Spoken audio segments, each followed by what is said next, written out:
Hello and welcome to another episode of the Sales Syndicate podcast, I believe episode 50. 2 more episodes before we hit our first year anniversary, which is mental, as I said in the last episode. But we're going to be talking about making the transition into management in sales, which isn't something we've spoken about on the podcast before, so it should be a good episode. But before we jump into that meaty section of the episode, I'll hand it over to Todd to introduce himself and also company background. So over to you, Todd. Yeah, Jamie, I appreciate you having me on here. My name's Todd Busler. I'm co-founder and CEO of Champify. Champify exists because we believe outbound and selling in general is getting harder and harder, and the methods that we've been accustomed to using to get our way into deals is changing.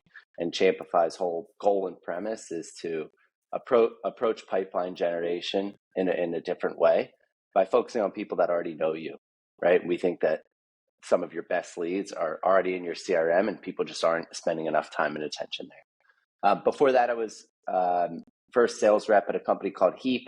I was there from about 5 employees to 300 or so as the first seller, first sales manager, first VP of sales, opened up a New York office. So kind of really got an MBA in growing SaaS companies there. Before that, I was at Square and SAP. So I spent my whole career in sales, in tech sales at different size organizations. I really like the early stage stuff, and I'm having a lot of fun at what we're doing at Champify.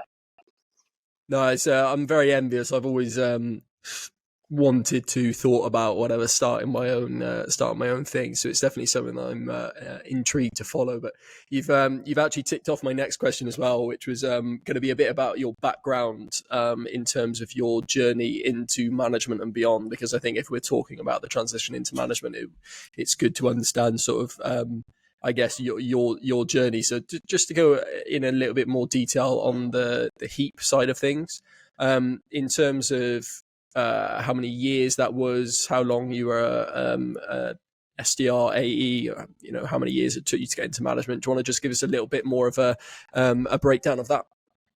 Yeah, for sure. So I started actually a huge company at SAP as an IC and like a sales training program, did a lot of learning.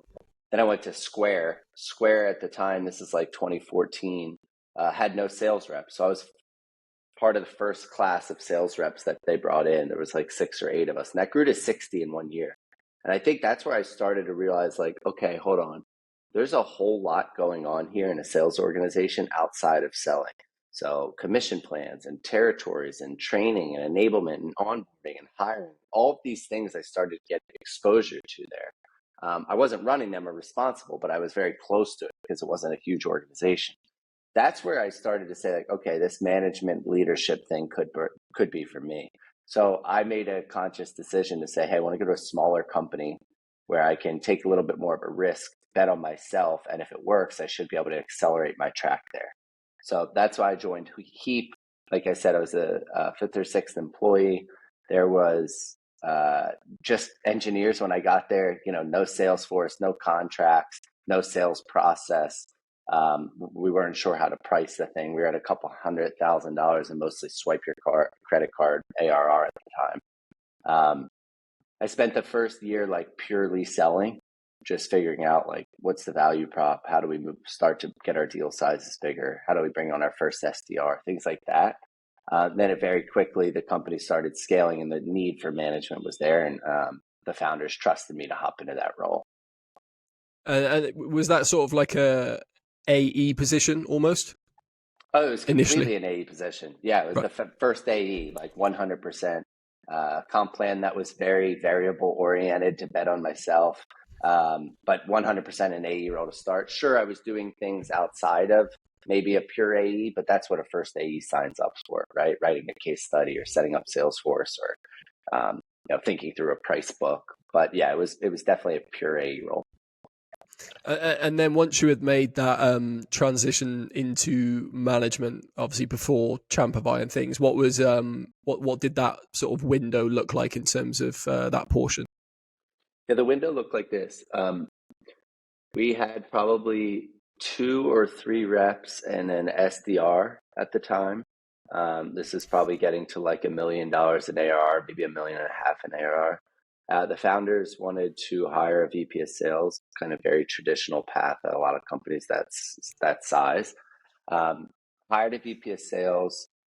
I think the person's background wasn't the most ideal fit for the organization, and very quickly, at 6 months, the founders and the first two reps, myself and a woman named Becca, realized like, hey, we're basically growing the same rate before and after this individual joined. We haven't really changed much. Is this person really the right fit? So what happened, they ended up moving on, and that person put me in an interim leadership type of role. And then that very quickly spiraled into like, okay, you're doing a good job, keep growing the team, make this happen.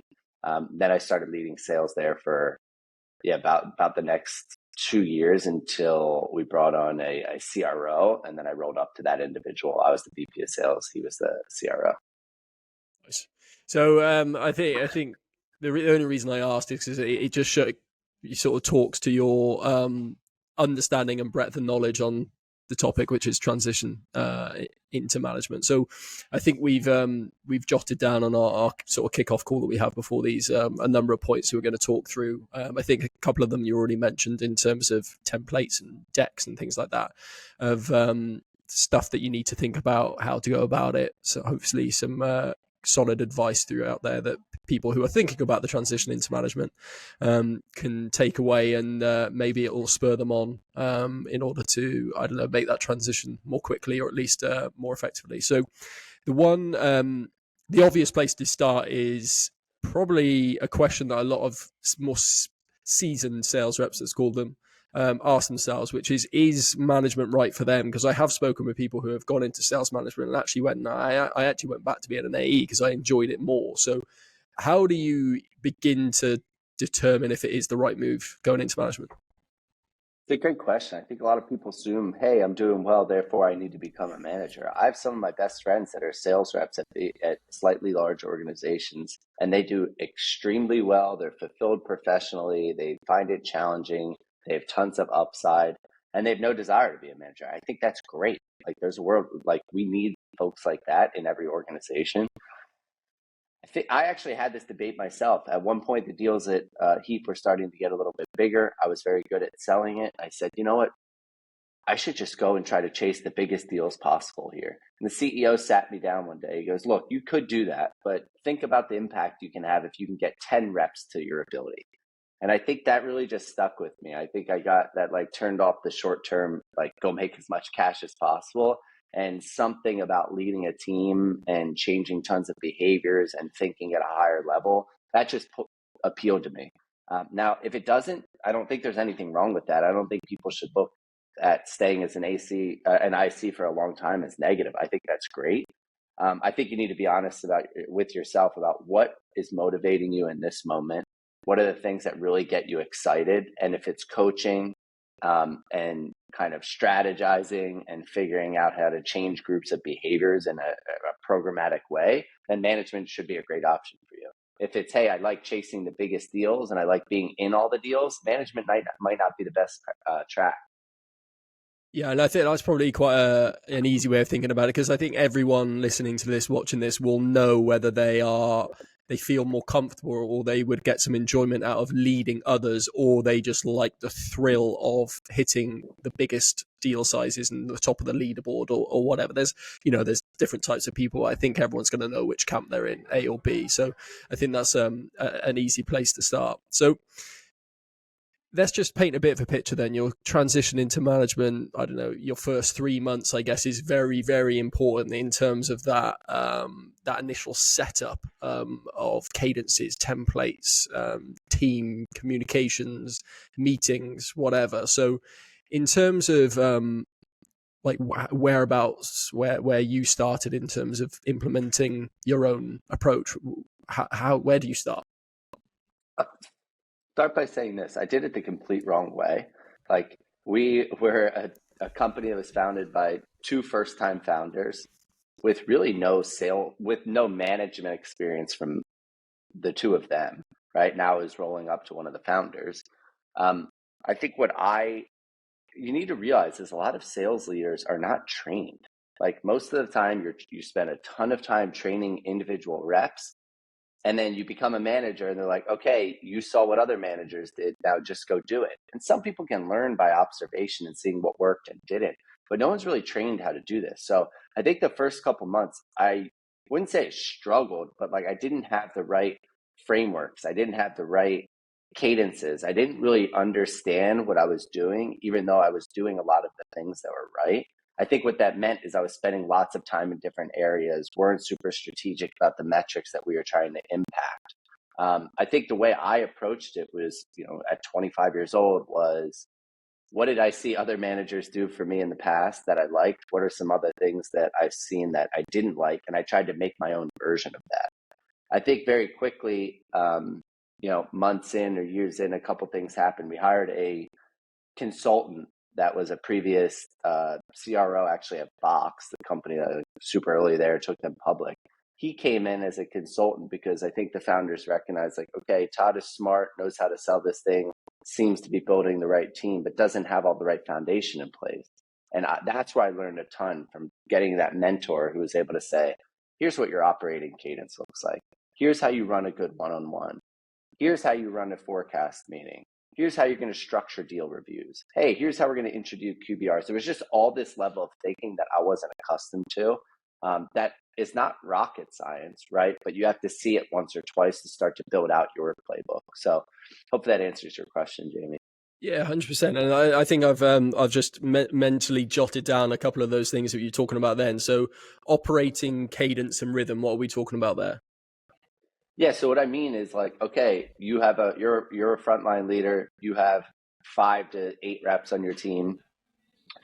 What do you do Mondays? What are you doing Tuesdays? What are you doing Wednesdays, right? So when I say operating cadence, it's how do we think about, there's like 3 dedicated components. First off, 3 to 4, I would say. First, how are we thinking about pipe generation as a team, right? Are we being very diligent about what plays we're running? How are we understanding what's happening in the market side so that we can generate our own pipeline? I never want to be a sales leader that's waiting for pipeline to come to us via inbound or via marketing or whatever that may be. So do we have a systemic way to go and generate pipeline consistently, which could be a half a day of PG focus, some type of contest every weekly, whatever that may be? Do we have a weekly sales meeting that's focused on what do I want people to learn? What do I want people to do? What do I want people to feel? That's kind of the framework I like to think there, because sometimes it's enablement, sometimes it's sharing wins, sometimes it's motivation, right? But that needs to be part of a weekly cadence. And then forecasting. Obviously, there's a lot of different ways you go about it, but forecast needs to happen on a weekly basis from both a rigor standpoint and just driving accountability.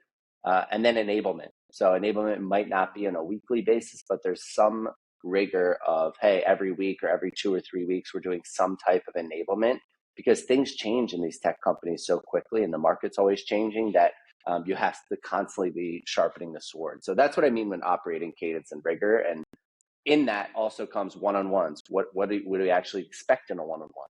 The problem I see with a lot of frontline sales leaders is if they don't have rigor around one-on-ones, what they end up doing is just talking about deals that happen to be recent, right? And that's good, but there's a place for that, right? That's one component of being a good manager. And can you give us an example of, let's say, your operating cadence or rhythm for this week? Just obviously, you don't have to reveal the nitty gritty, but like, what does your week look like? For sure. Sorry. Previously for Heat, what would your week have looked like? Yeah, great. So first things first is you're a frontline leader. Let's just say at the time, maybe there's 4 to 5 of your peers that are each manning a sales team. You would have, Monday. We would do a PG Tuesday or PG Monday day with pipe gen focus. So first thing we would do is meet as a group and say, hey, we're doing a quick kickoff on this. Here's the target accounts we're going after. Here's the messaging. Here's what they're doing. So very short, could even be async. We would always do a forecast meeting. It changed with different leaders, but on a Wednesday or a Thursday, that means, hey, I owe my forecast to the VP or the CRO on Thursday, call it. That means we would have our meeting on Wednesday, which means the reps on my team need to have everything updated, talk through a handful of deals. I'd put my kind of weight on that and then support that on the forecast. And then we switched between, sometimes we did a Thursday, sometimes we did it Monday, but it's just a weekly sales meeting. That was usually a little bit enablement focused, a lot of sharing wins or losses. So getting reps to teach each other on, hey, this is what I did on a call, or reviewing a gong call or something of that sort. So again, small part PG, some forecasting, some one sales meeting consistently. You mentioned one-to-ones in one of your previous points. So, like in Mm-hmm. terms of a one-to-one template, is there something you could share in, like, is it 30 minutes? Is it 45? What do you talk about? That sort of thing. Yeah, for sure. I have some templates I use. I think it depends where a company is. I think the key component is just really understanding what are you trying to accomplish in these one-on-ones. So I like to think about one-on-ones as, okay, you have these every single week. I like to stagger them. So let's say on week 2, 4, 6, 8 of the quarter versus 1, 3, 5, 7.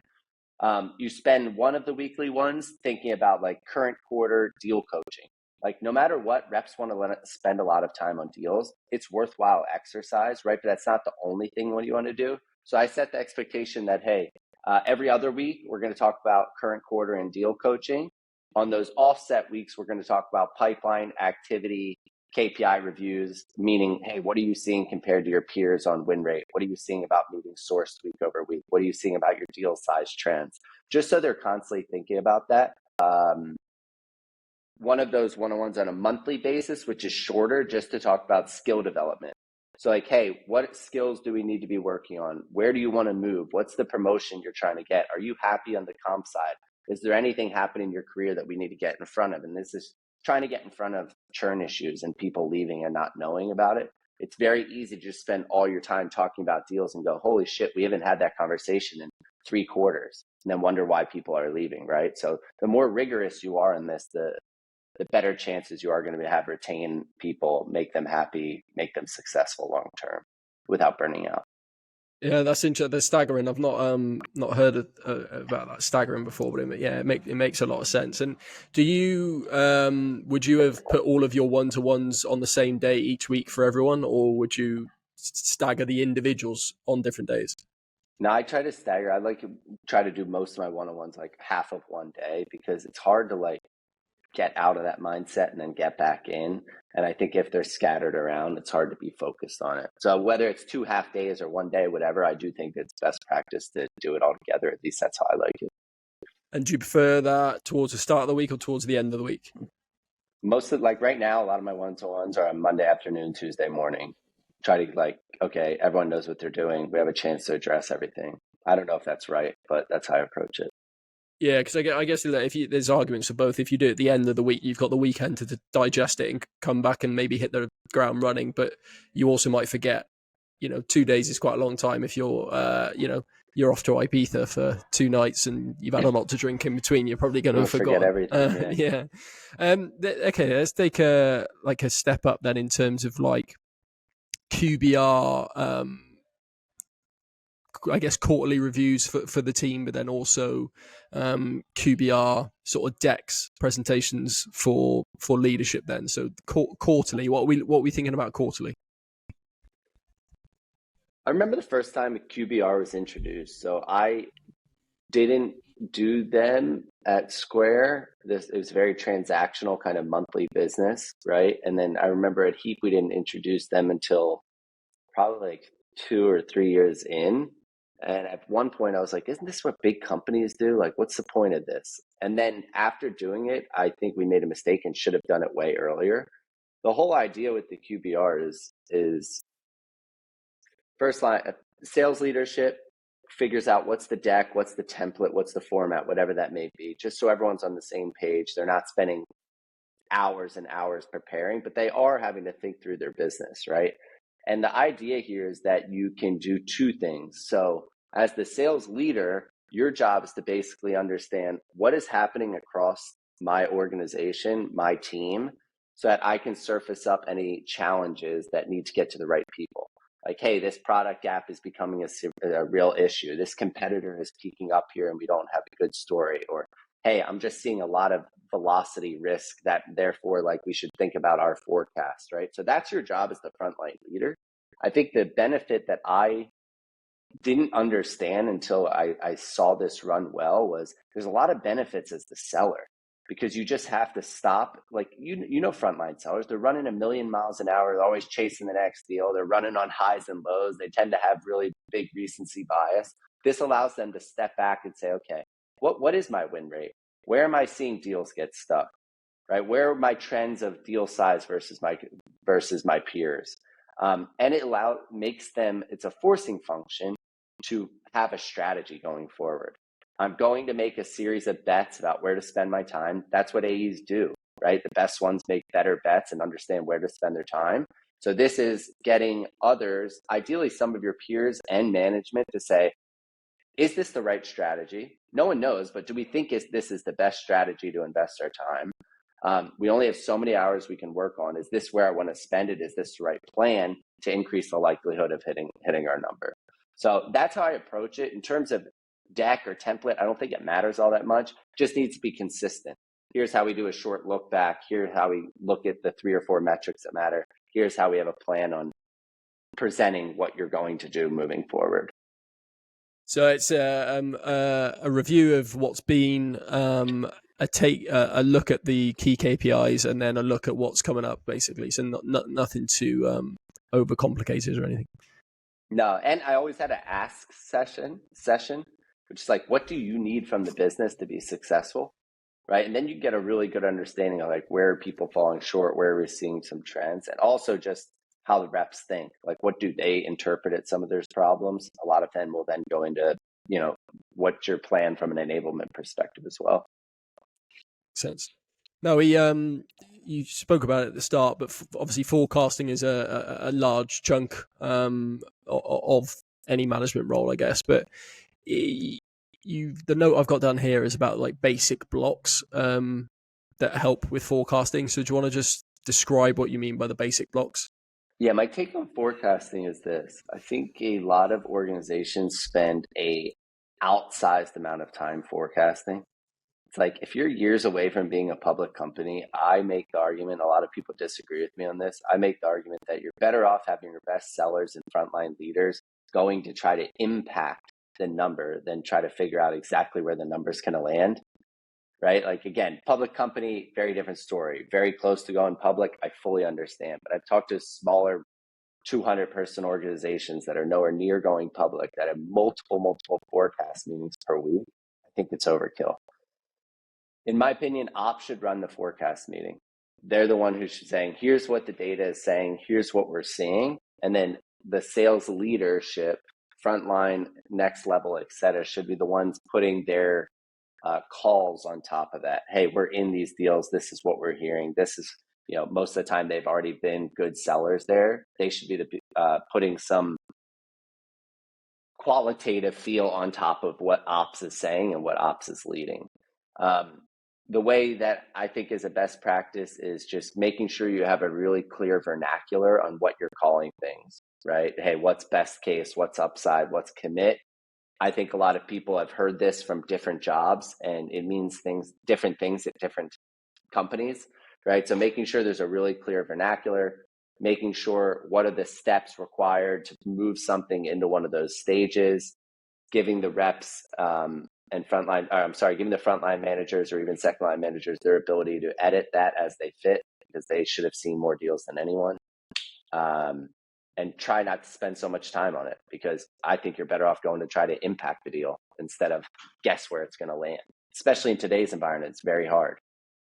Yeah, that's an interesting take. And I work in marketing, but if I were to work in sales, I would probably lean that way as well. Like, if you're growing consistently month on month, quarter on quarter, 10, 20%, whatever it is, you know, like you said, it is trying to figure out where you're going to be in 12 months, 18 months, 24 months, or whatever, one worthwhile in terms of time, or very accurate in terms of how volatile the market is, especially in recent years, where it can just flip overnight. So yeah, interesting.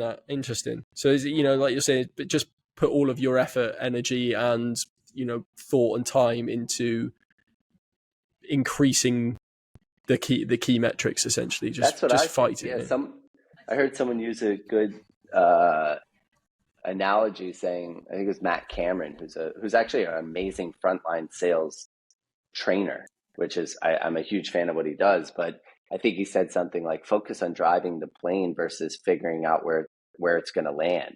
And I think that's the right approach because first off, if you're a smaller transactional business, like it should be math oriented, right? You should know about how much pipeline we're creating in quarter, in month. We should know what our close rates are. We should know what the velocity is. It's very math oriented that you don't need a lot of frontline sales leaders putting much of their take on it. If it's a way more enterprise business, I just think it's extremely hard to do well in today's world. So rather than guessing, hey, where are we going to be 5 to 7%, just go impact that, make the number as big as possible. It still matters. I just think it matters less for smaller companies, and they try to act like a big public company that's not there yet. Yeah, and it makes sense. Look, public companies, they've got shareholders and For sure. boards and whatever that they need to give confidence to, keep happy, make them comfortable, let's say, with their investment. So it does make sense, but on the flip side, it makes complete sense that you'd be wasting your time when your only goal is to scale as quickly and as efficiently as possible in order for you to get to the next series of funding or whatever. So we probably should have spoken about this one as part of the one-to-one, but in terms of deal reviews, I guess team deal reviews, one-to-one deal reviews, what are we talking about here? I don't think the format matters all that much. I do think there's a lot of benefit of doing deal reviews within a team, because what you ideally start to get is you start to get some of the senior or better reps coaching some of the less experienced reps. And that's really what you want. I think that's where you start to see some magic on a sales team, is where the manager doesn't need to do all the coaching in one-to-one formats. A lot of it's happening in group settings, so there's learning by osmosis, and then ideally they're coaching each other, because I think people learn a ton when they're actually on the coaching end and not just the receiving end of the coaching.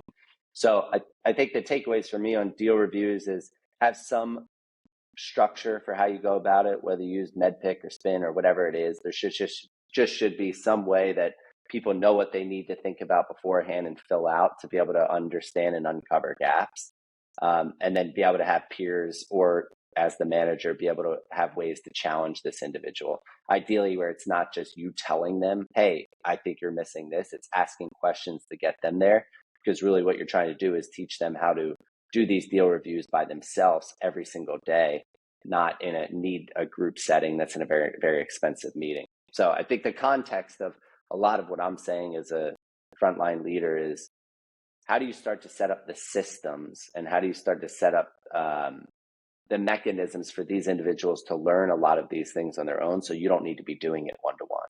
I think that's when things really start to hum as a sales manager, sales leader. Yeah, that's a great tip there. And in terms of the deal reviews, you said there's it doesn't really matter what format or agenda you sort of adopt, as long as you're consistent with it. What was your chosen format? We used MedPick, where we basically say like, hey, here are the 4 or 5 things that matter the most: metrics, pain, economic buyer, champion.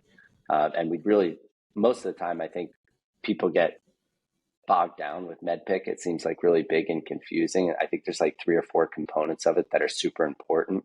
And we try to spend most of our time there. We actually covered MedPick in another episode, and we've got a content piece on our website that explains what it is. So if you don't know what it is, go and check it out. But now you touched on it at the start, enablement, so like sales enablement. Are we talking about is that tools? Is that upskilling? What are you talking about when we're thinking about enablement? I'll tell you a story. He hired a COO when we were probably, I don't know, 250, 300 employees, something like that. A COO, he eventually became the CEO. A person that has been involved with like 2 different companies that went public, like has been in software forever, super sharp guy, very intense guy. And what he said, I'll never forget this. He said, okay, Todd, you're going to run sales enablement every single Friday. And I was like, we're going to do enablement every Friday? I have tons of shit on my plate already. Doesn't this feel like a lot? And at the time I was like, why are we doing this? And looking back, I thought it was one of the better decisions we made. And What it essentially did was it made sure that sales skills and up leveling was going to be a constant thing people were thinking about. So what he was doing was he was putting a forcing function to say, how do we make sure our sales team is constantly learning? And it's on the leadership team to figure out where those weaknesses and where should we focus. So Jamie, to answer your question, it could sometimes be like, hey, we bought outreach and I don't think we're using it successfully. Let's get a BDR to do a training and show everyone and, share templates and cadences or whatever that may be. It could be, hey, we're seeing one rep have a really be an outlier on their average deal. What are they doing in these pricing and negotiations? Let's concretize that and share it to everyone. Again, same theme, which trying to get individuals to coach more than, me or someone else doing all of it. But what that did was just really make sure it was like, hey, we're trying to be the best at our craft. This is something, if you're trying to be the best basketball player, you're going to practice every day. Right? If you're trying to be the best seller, you need to practice and work on your skills, not just go out there and play the game. So I'm a big fan of that, whether, it's every week or every 2 weeks, 3 weeks, whatever. The cadence can depend based on resources and importance. But I do think having some type of consistent enablement is really important as a forcing function, and good things will happen. So that's a story. Again, when I first heard it, I was like, this is overkill. And I think the now CEO of Heap was completely right. Yeah, no, I mean, that's literally a perfect story to take us through that, like, enablement sort of section. I get that kind of leads us nicely on to the next question I have, which is where you should be spending most time as a frontline manager, where you should be spending the time. And I guess what I'm hearing is that, like you're saying, you want to be investing time into upskilling individuals so that they can do a lot of the day-to-day tasks or time sapping things for you rather than having to stay fully hands-on.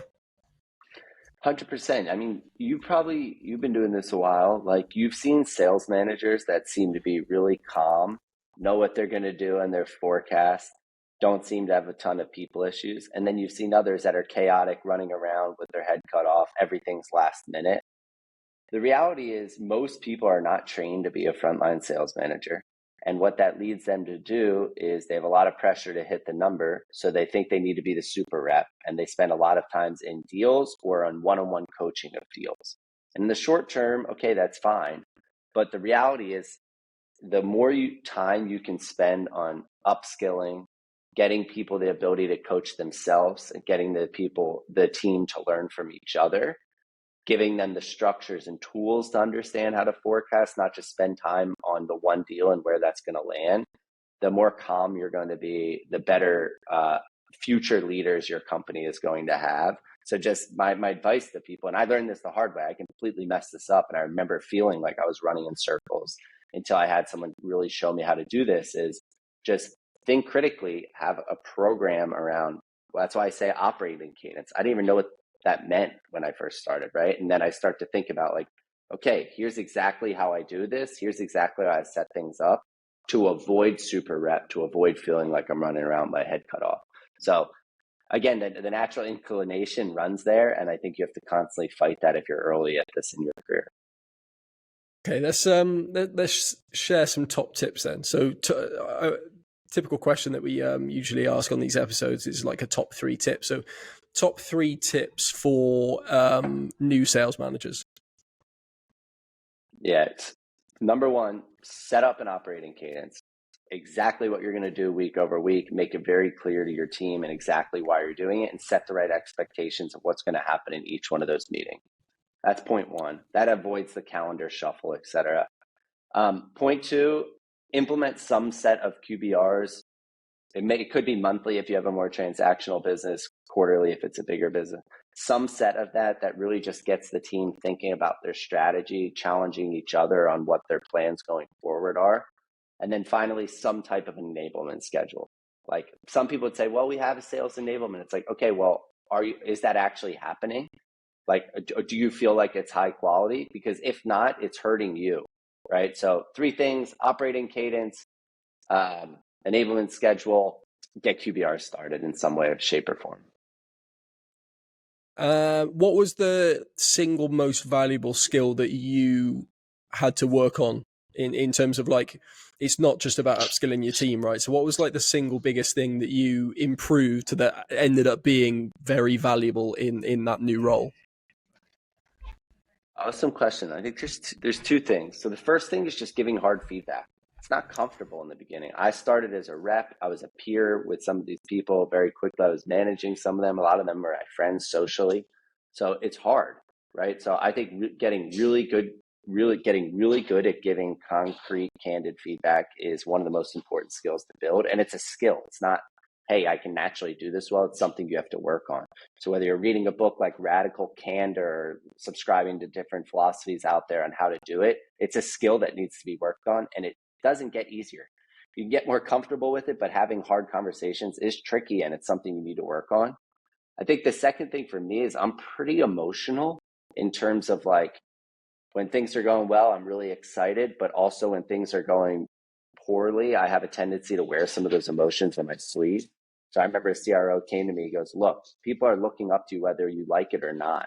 And when things are going well, you're rallying everyone. But when we're having a little bit of a downtime, people are seeing that. And you need to realize that people are taking notice, and you need to handle these emotions better. So I think a combination of those two things, feedback, how I handled emotions and the ups and downs, and realizing that people were looking to me, whether I would like that or not, were two big learnings for me. Yeah, I have heard that before in terms of like when you move into management, not that you have to change the way in which you behave around people, but there's a certain degree of a facade that you have to put up that shields those that aren't in management of the reality, some of the harsh realities of being in management. You mentioned a book or two there. So my next question was going to be, do you have any like resources that were really valuable at the time, or any that you still use today if you want to think about learning, upskilling, building out your knowledge in this sort of area? Radical Candor is great. It's all about how to give feedback. And then the other one by, I believe Jim McMahon, is like The Practical Sales Leader. I think that's the best book. That's like the Bible on sales leadership. The Radical Candor is really good. Like, I think a lot of this comes down to how do you actually get good at giving feedback, and I don't think enough people spend time on that. So I'd recommend that one before any sales specific book. So two very good books there to digest. Now, last question that we've been doing recently. You've already named one name, which it might end up being the answer to this one, but it's podcast and nominate. So it's who do I need to get on the podcast next and why? There's a guy named Liam McCauley who is an operating partner at Kleiner Perkins. I think the way he thinks about sales is fascinating.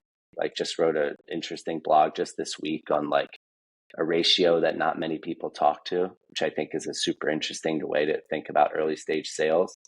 If it was someone later stage, someone that comes to mind is named Becca Lindquist. She's the VP of sales at DBT, a very, very fast growing organization. She's pretty junior or younger in her career and manages a lot of reps significantly older than her. And I think she's done that extremely well. I think that's a really challenging thing for people. They're the two that come to mind. Cool. Well, I'll follow up after the episode to get in contact with those, but we'll try and get both of them on. But I appreciate we both got a hard stop in 8 minutes time, so we'll wrap things up there. I think that's a good whistle stop tour of that sort of transition into management and things you need to start thinking about, and hopefully some good big chunky takeaways there for people to start sort of wrapping their head around. So I appreciate you jumping on. Hopefully it wasn't too rushed. I know we had to start slightly late for meetings overrunning, which seems to be a trend of late across the business, I think, to be honest. All good, Jamie. I appreciate you having me on. Wicked. So if you are listening, please hit the follow button on Spotify or Apple Podcasts. If you are watching, hit the subscribe button and throw a thumbs up on YouTube, and we will catch you in the next episode.